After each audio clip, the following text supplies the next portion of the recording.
9 तारीख को रात को अमेरिका के उपराष्ट्रपति जी ने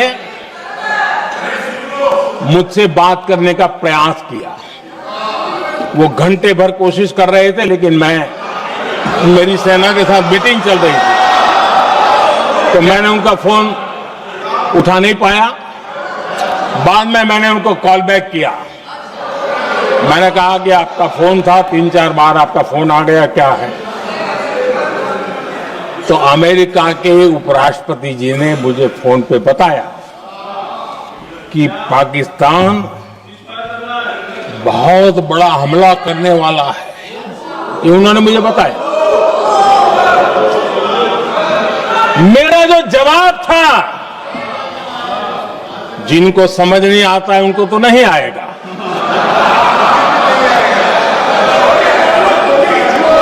मेरा जवाब था अगर पाकिस्तान का ये इरादा है तो उसे बहुत महंगा पड़ेगा। ये मैंने अमेरिका के उपराष्ट्रपति को कहा।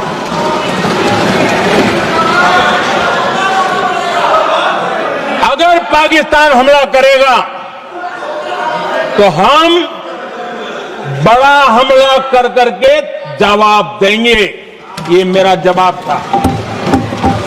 और आगे मेरा एक वाक्य था, मैंने कहा था हम गोली का जवाब गोले से देंगे।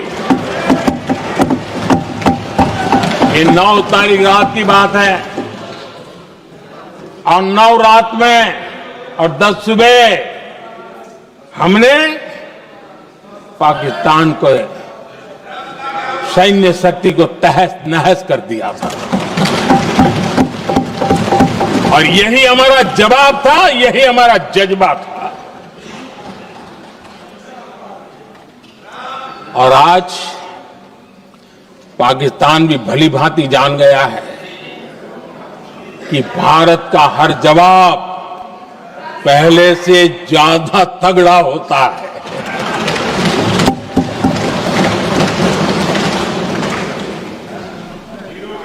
उसे यह भी पता है कि अगर भविष्य में नौबत आई तो भारत आगे कुछ भी कर सकता है। और इसलिए मैं फिर से लोकतंत्र के इस मंदिर में दोहराना चाहता हूं, ऑपरेशन सिंदूर जारी है।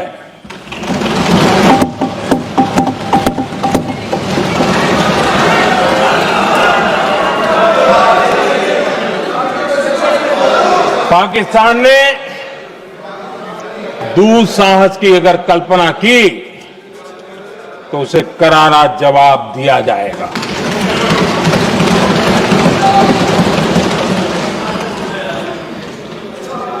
आदरणीय अध्यक्ष जी, आज का भारत आत्मविश्वास से भरा हुआ है। आज का भारत आत्मनिर्भरता के मंत्र को लेकर के पूरी शक्ति के साथ तेज गति से आगे बढ़ रहा है। देश देख रहा है भारत आत्मनिर्भर बनता जा रहा है।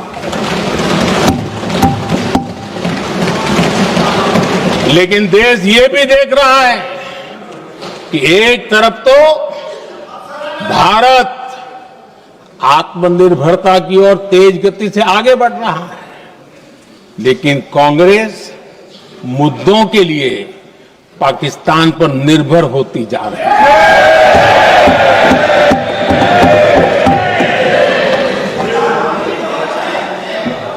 मैं आज पूरा दिन देख रहा था, जो 16 घंटे से जो चर्चा चल रही है, दुर्भाग्य से। प्लीज बैठिए, सब जवाब दे दिया आपका, आप सुनते नहीं, सबका जवाब दे दिया। प्लीज दुर्भाग्य से सुनिए जवाब। कांग्रेस को पाकिस्तान के मुद्दे इंपोर्ट करने पड़ रहे हैं।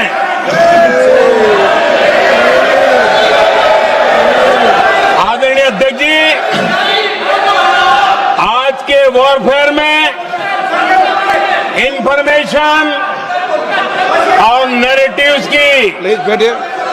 बहुत बड़ी भूमिका है।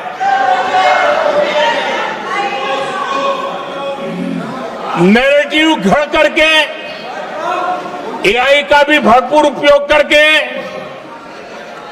सेनाओं के मनोबल को कमजोर करने के खेल भी खेले जाते हैं। जनता के अंदर अविश्वास पैदा करने के भी भरपूर प्रयास होते हैं। दुर्भाग्य से कांग्रेस और उसके सहयोगी पाकिस्तान के ऐसे ही प्रपंच के प्रवक्ता बन चुके हैं।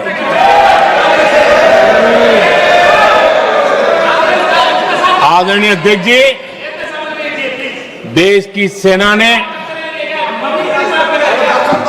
आदरणीय अध्यक्ष जी, ये तरीका है देश आपका? की सेना ने,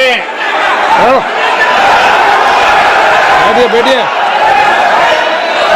देश की भाई, सेना ने सुनते रहे। सर्जिकल स्ट्राइक की बैठिए।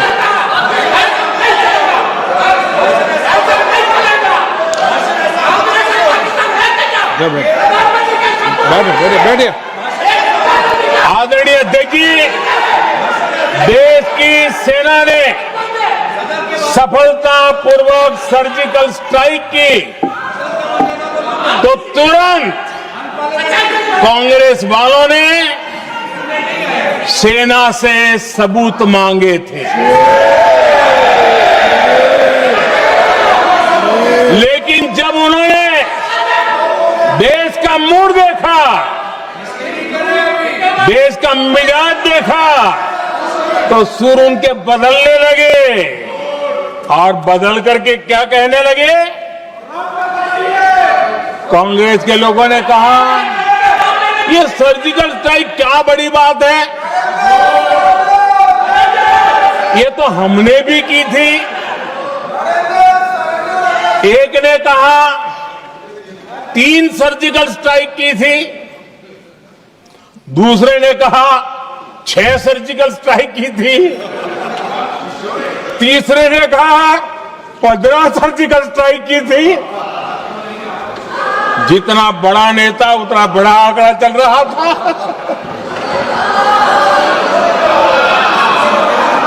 आदरणीय अध्यक्ष जी, इसके बाद बालाकोट में सेना ने एयर स्ट्राइक की। अब एयर स्ट्राइक तो ऐसी थी कि वो कुछ कह नहीं सकते थे, इसलिए ये तो नहीं कहा कि भाई हमने भी की थी। उसमें तो उन्होंने समझदारी दिखाई, लेकिन फोटो मांगने लगे।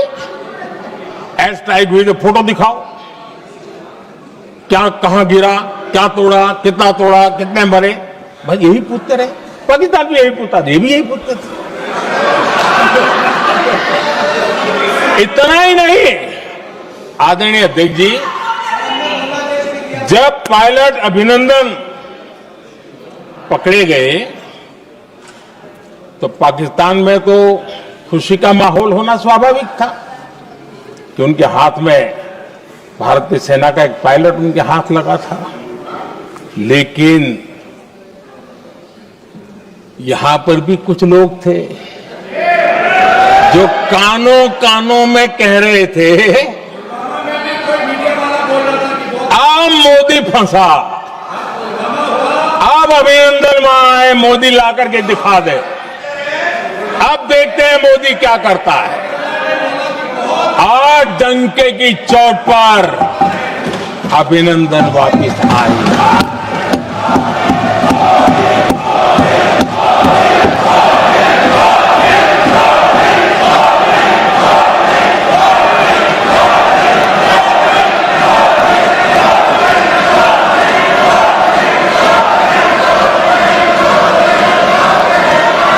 अभिनंदन को ले आए तो इनकी बोलती बंद हो गई। इनको लगा यार कि नसीब वाला आदमी है, हमारा हथियार हाथ से निकल गया। आदरणीय अध्यक्ष जी, पहलगाम हमले के बाद हमारा बीएसएफ का एक जवान पाकिस्तान के कब्जे में गया। तो फिर इनको लगा वाह बड़ा मुद्दा हाथ में आ गया है, अब मोदी फंस जाएगा। अब तो मोदी की फजीयत जरूर होगी और उनकी इकोसिस्टम ने सोशल मीडिया में बहुत सारी कथाएं वायरल की कि ये बीएसएफ के जवान का क्या होगा, उसके परिवार का क्या होगा, ये वापस आएगा, कब आएगा, कैसे आएगा, न जाने क्या क्या चला दिया। आदरणीय अध्यक्ष जी, बीएसएफ का वो जवान भी आन बान शान के साथ वापस आया।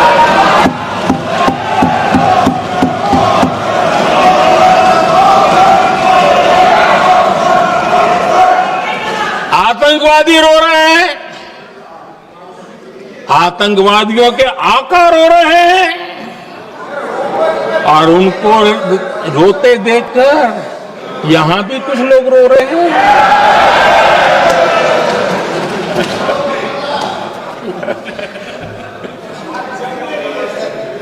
अब देखिए सर्जिकल स्ट्राइक में सर्जिकल स्ट्राइक चल रही थी, उसके बाद उन्होंने एक खेल खेलने की कोशिश की, बात जमी नहीं। एयर स्ट्राइक हुई तो दूसरा खेल खेलने की कोशिश की, वो भी जमी नहीं। जब ये ऑपरेशन सिंदूर हुआ तो उन्होंने नया पैंतरा शुरू किया और क्या शुरू किया, रोक क्यों दिया। पहले तो मानने को तैयार नहीं थे कि मुक्त करते, अब कहते रोक क्यों दिया। वारे बयान बहादुरों,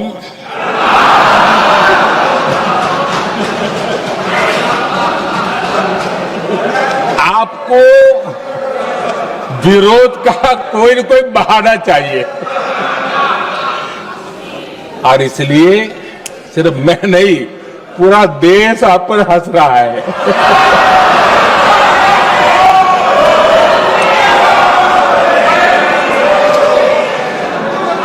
आदरणीय अध्यक्ष जी, सेना का विरोध, सेना के प्रति एक पता नहीं नेगेटिविटी, ये कांग्रेस का पुराना रवैया रहा। देश ने अभी अभी करगिल विजय दिवस मनाया, लेकिन देश पूरी तरह जानता है कि उनके कार्यकाल में और आज तक करगिल के विजय को कांग्रेस ने अपनाया नहीं। न करगिल विजय दिवस मनाया है, न करगिल विजय का गौरव किया। इतिहास साक्षी है अध्यक्ष जी। जब डोकलाम में सैन्य हमारा शौर्य दिखा रहा था, तब कांग्रेस के नेता चुपके चुपके किससे ब्रीफिंग देते थे वो सारी दुनिया अब जान गई।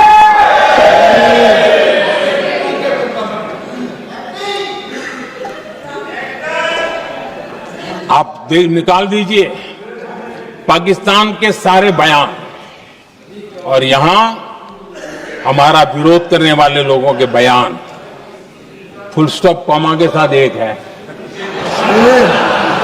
क्या कहेंगे इसको? अब बुरा लगता है सच बोलते हैं तो। पाकिस्तान के साथ सुर में सुर मिला दिया जाता है।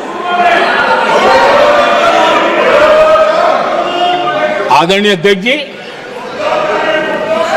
देश हैरान है, कांग्रेस ने पाकिस्तान को क्लीन चिट दे दी है।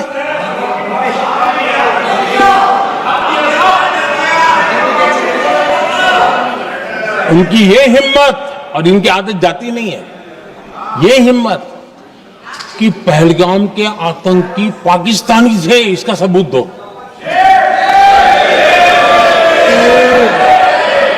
क्या कह रहे हो तुम लोग? तो कौन सा तरीका है?